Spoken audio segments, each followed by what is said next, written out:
Hello, Richard. It is I, Robin, your friend. And it is Monday, the 11th of February. Here we are. I've had my first week being back at uni, so I know what I've got to do. All of these things, I've had at least one of every lecture, and started my project back again.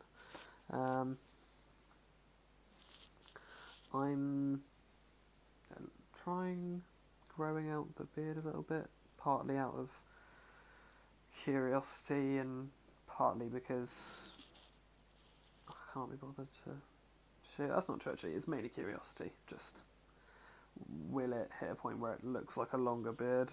We'll find out. But that's what I'm doing.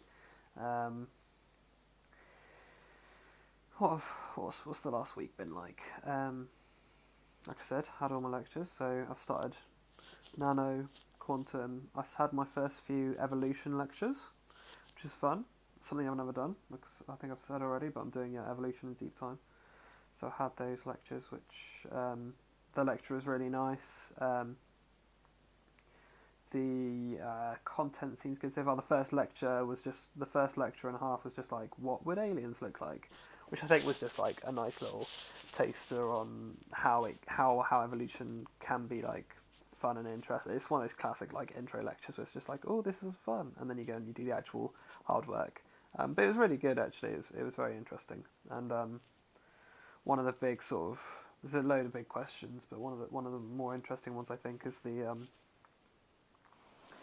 kind of battle between whether evolution is very kind of whether evolution would lead to like everything being different if just like something had been slightly different. Like, is it a totally kind of out there kind of almost random, I'm putting in quotation marks, like designer, like it'll just kind of run with whatever and it could have been really different, or is it really pretty set and quite robust a system such that like you could make changes back and it would sort of reset to the same kind of path? Like, for example, do you have loads of like convergent evolution? Is there lots of like evolution solving the same problem in the same way?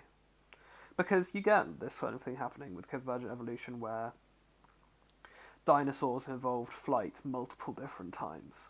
So like that's sort of an indication of maybe a quite sort of set kind of solution to a problem, or the eye.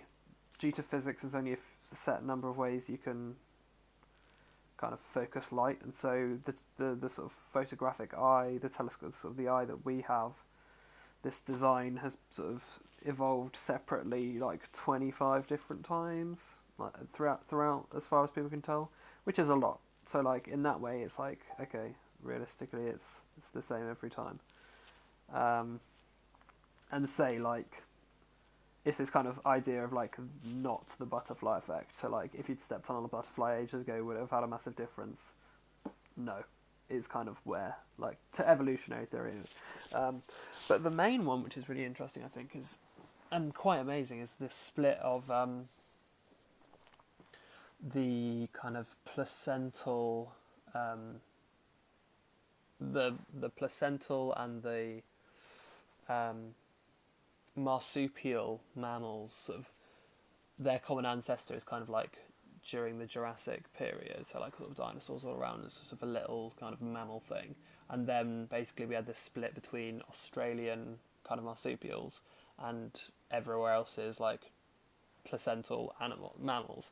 And like when you look, like evolution has just spit out the same set of animals completely separately. Just one is a marsupial, one set of them is marsupial, and one set of them are placental. So like a flying squirrel, like there's two flying squirrels evolved completely separately.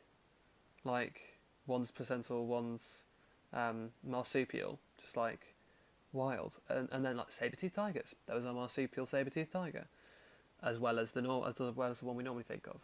Like what, like wolves, slash dogs.